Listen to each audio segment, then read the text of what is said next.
Now, the US President Donald Trump has renewed his criticism of Europe's political leaders, calling them, quote, weak.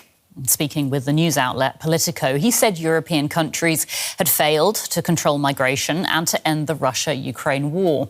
The comments echo his administration's national security strategy, which was released last week, which said that Europe faces major problems such as censorship and suppression of free speech.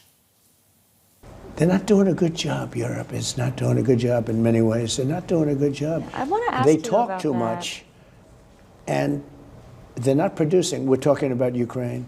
They talk, but they don't produce. And the war just keeps going on and on. But most European nations, they're decaying. They're decaying. You can imagine some leaders in Europe are a little freaked out by what your posture is, and European. No, they should be freaked out by what they're doing to their countries. They're destroying their countries. Well, European Council President. And they're people I like. Let's dive deeper into this with Rachel Tausendfreund. She's a senior research fellow at the German Council on Foreign Relations here in Berlin. Welcome, Rachel. Some pretty harsh words there by President Trump. How should Europe respond to this? In fact, should European leaders respond to this? No, I mean, not to the comments. It's really not the important part about the national security strategy or about Trump's policies for Europe. It's a sideshow. And I think they're not focusing on the right things, which are what the strategy document reveals about where the U.S. is strategically. And that's what Europeans need to be paying attention to, namely, this is not a serious strategy. And therefore, Europe needs to step up. Europe, in some ways, is dependent on the US, I mean, in terms of security, trade. I mean, does Trump have a point when he calls European countries weak?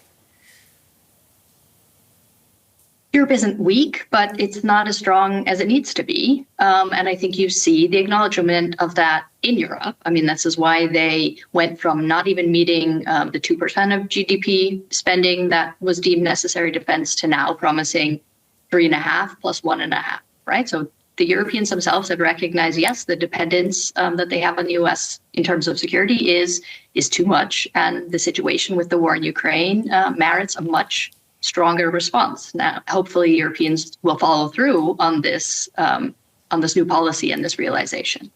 So in terms of Europe, America working together, I mean, back in Trump's first term, some policymakers argued for simply waiting until the US has a more Europe-friendly US president again. I mean, is this still a viable strategy, or is this shift in the alliance a permanent reality where European leaders really have to sit up and take notice? You know, Trump's positions and these kind of ethno-nationalist tones that he's striking isn't necessarily here to stay. But what is here to stay is that the U.S. needs a stronger Europe. The U.S. wants to have a different burden-sharing relationship with Europe. It wants a stronger Europe, even if whether it's Trump or whether it's a Democratic president after him. So no, Europe shouldn't wait it out. Europe shouldn't also assume that it will have always an antagonistic partner in Washington, right? The next administration might really want to work closely with Europe, but either way, it's going to need a Europe that can do a lot more. We heard President Trump mentioning the Russia-Ukraine war just now. The Kremlin is saying that Trump's statements are in line with Russia's view of the world. To what extent would you say that Trump's remarks here are related to these ongoing negotiations to end the war in Ukraine?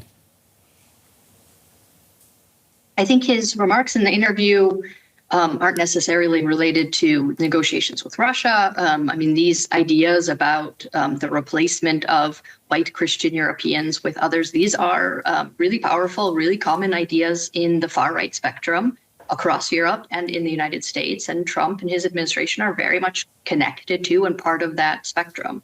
And by the way, these are also Russian ideas. So there's a kind of similarity in the thinking on a lot of these issues among a transatlantic far right and with Russia. I don't think this is kind of strategic comments to, get in with Russia to move them, towards a solution. I do think the Trump administration has demonstrated again and again that it doesn't want to apply pressure to Russia and that it thinks the friendlier it is, the more likely it is to reach a deal. That hasn't worked very well so far. I'm skeptical. I have to leave it there. But Rachel Tausendfreund from the German Council on Foreign Relations, thank you so much. Thank you.